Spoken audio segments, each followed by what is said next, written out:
Hi sir, welcome to worth yards. మనం చూడబోయే site వచ్చేసి ఎకరంన్నర సైట్ సార్.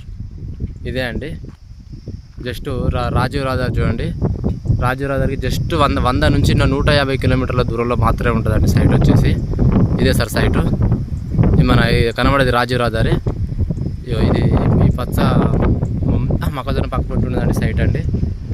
అటు గద్దె కనబడే గద్దె ట్రాన్స్ఫార్మర్ దిమ్మే, ఇటు ఈ పచ్చిగడ్డ అండి బార్డరు. చక్కగా ఒక 5 మళ్ళీ మాత్రమే ఉంటాయండి. ఇక్కడ నుంచి జస్ట్ మనం వీడియో తీసే ఈ రోడ్ నుంచి 100-150 ఉంటుంది.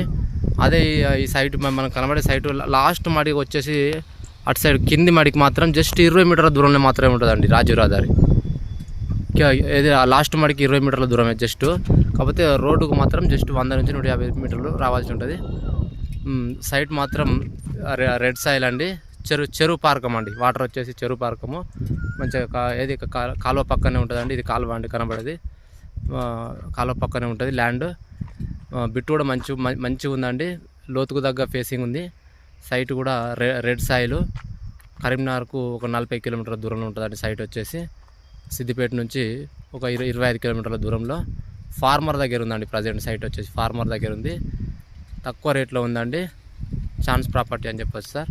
ఏదైనా ఫామ్ హౌస్ హైవేకు దగ్గర ఉండి ఫామ్ హౌస్ కట్టుకునే ఇంట్రెస్ట్ ఉన్న వాళ్ళకు సైట్ మాత్రం చాలా బాగుంటుందండి. జస్ట్ ఎందుకంటే ఈ కనబడే రాజీవ్ రహదారి జస్ట్ 100 నుంచి 150 కిలోమీటర్ల దూరంలో మాత్రమే ఉంది. కాబట్టి ఈ కనబడేది కూడా ఇది సుమారు ఒక 6 లక్షల నుంచి 7 లక్షలకు ఉంటే చెప్తారండి. చుట్టూ ఏది మన ఈ చుట్టూ పలకలు వేసుకున్నది కూడా సుమారు 6 నుంచి 7 లక్షలు పోతా ఉందండి. ఎందుకంటే అది ఫస్ట్ బిట్టు. మనది వచ్చేసి రాజీవ్ రహదారికి సెకండ్ బిట్ సార్. మంచిగా ఉంది సార్. ల్యాండ్ మాత్రం సూపర్ ఉంటుంది. జస్ట్ రాజీవ్ రహదారికి సెకండ్ బిట్ సార్ సైటు.